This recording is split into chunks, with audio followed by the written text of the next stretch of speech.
next question is from Callum. If you're in the room nearby, Callum. Hi, Charles. I love your work. Oh, thank you. When Nintendo called you up and asked you to do the voice parts for Cat Mario, Callum, same brains, for Cat Mario, did you think they'd lost their minds? Smiley. You know, that's a lovely question. Did I think they lost their mind? No, because I got to see the kitty cat at E3 in Los Angeles, and I was so excited. I waited by the phone for that to ring so I could go, yippee, you know? Callum has a little backup, but seriously, what was your most memorable voice recording moment? Wow. Well, you know, I'm in 168 games. So over a period of 27 years of recording, 28 years of recording, you know, really, that 64 had these magical moments because everything that I had done for 5 years got to go to life for eternity in 64. Thank you, Callum. Maybe Thank you. That whole session was magical. Kayla, this next one is from Kayla, if you're anyway. How do you hop into the role of Mario or any character you voice when the time comes? That is, you know, how do I do it right? It's just they're alive inside of me. They're as much a part of me as my hand. So, you know, both of them. You know, and so to me, it's just like they're there. They talk to each other. I talk as them with each other. So it's always just there. And that's really what you do as an actor, you know. There was somebody that wanted to ask a question about acting earlier, and I definitely want to be able to say, acting is like a dog chasing a ball on the beach. That's what you do. You're not looking from the outside, you're not criticizing yourself, you're not trying to figure out how the client wants to hear, you know, the new bleach, the new bleach, the new bleach. You know, they're not looking for that. And you're not going to get the job, and you're not going to be as good as you can be if you don't let go of everything and get the ball, get the stick, and bring it back for more. Because it's that life in the moment. And it's the same thing with love. When you love somebody, it's not flowers and dinner. That's the trappings. It's the honesty of communication, the true of heart. So that's what you're doing, acting, is you become what you're playing. And it comes from your own heart. Mario's alive in my heart, and every day I still work at making Mario being better at Mario, being better at these characters. Because they're alive, and if I meet somebody and they want to hear, let's go, I want to make sure I'm doing it the best I can do it. It's incredible, and to be able to do so much with a small amount of words and sounds is absolutely remarkable. Yes. Alexandra, sorry. Probably no, Mario will not be writing a long book. Just a follow-up question, we had another question from Alexandra about voice acting. How did you get your start in voice acting? Did you know you wanted to work in this space? That's a lovely question. I had no intention of being an actor in my life. I was going to go into law with a friend of mine. I was at UC Berkeley, then I thought I'll be a political scientist. I'll write a thesis on political theory, the nature of man, Hobbes, Locke, Rousseau, you know, Dante, and all the rest of the philosophies of life, which I still really believe in. And then I couldn't get the professor I wanted, so I quit. I did the grown-up thing. If I can't get what I want, I quit. So a friend of mine said, hey, why don't you come and take an acting class for me? I said, Les, there's no way I could ever stand in front of people. I'm way too shy. Well, we'll have lunch every day before class by these boys and girls who are going to be Michelin-starred chefs. Okay, I'll be there. You know? And so he tricked me because I never thought I had to actually act, but then he forced me to act, and I was so nervous about it. And then when I started getting better, I then auditioned for the school play, didn't get the role I wanted, so that, instead of saying, okay, then I quit, that's the thing that lit the fire under me. You know, my mom, bless her, always, Mom, what should I do in life? Oh, honey, you can do anything you want. You can do anything. Like, Ma, tell me what I should do. Well, didn't need to after that, because failing lit the fire on me, so I became an actor. And I went into the theater. I was doing theater for 10 years. I was tired of living in, you know, these spare bedrooms and basement apartments with other nesting, you know, nice people like me.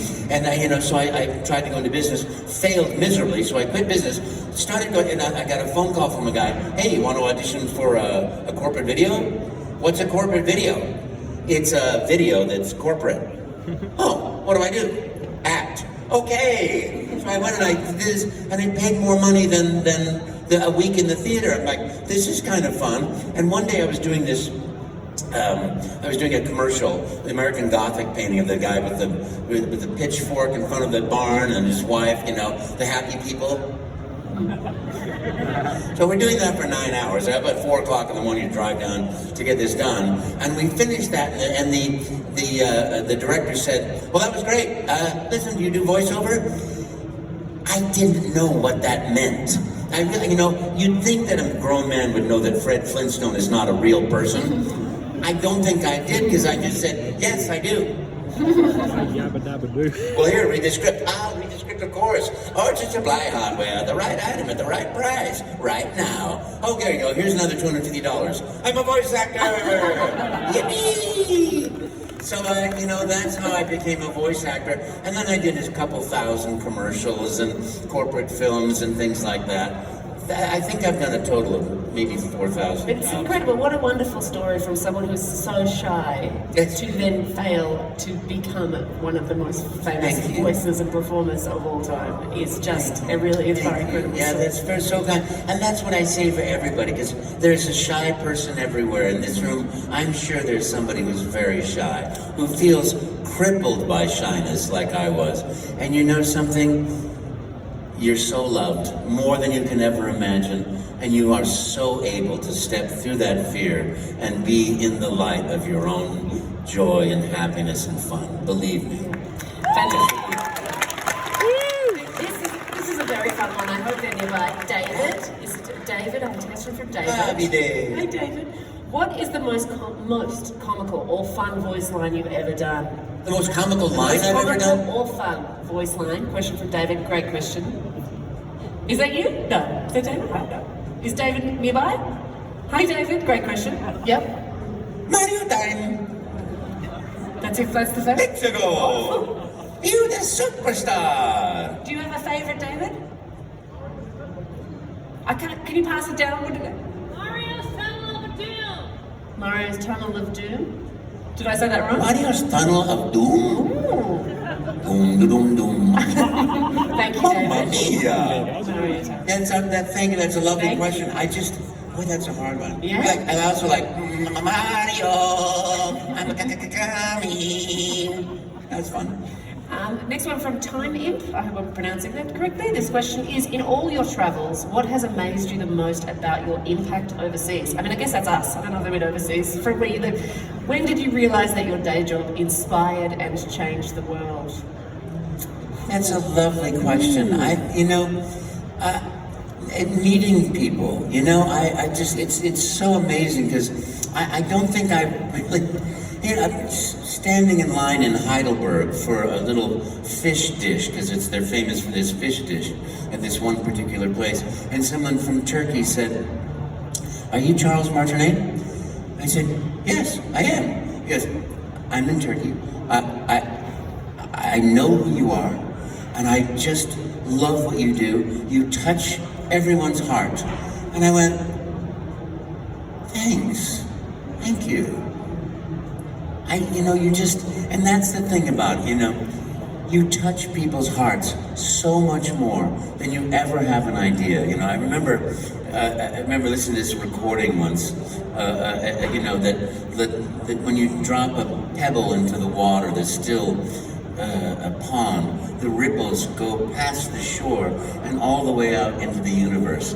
And it's absolutely true. They really do. I just do what I love to do, being a voice actor, but it touched people's hearts. And that's the greatest lesson I can learn, is to try to always be kind, to always try to be the ideal person.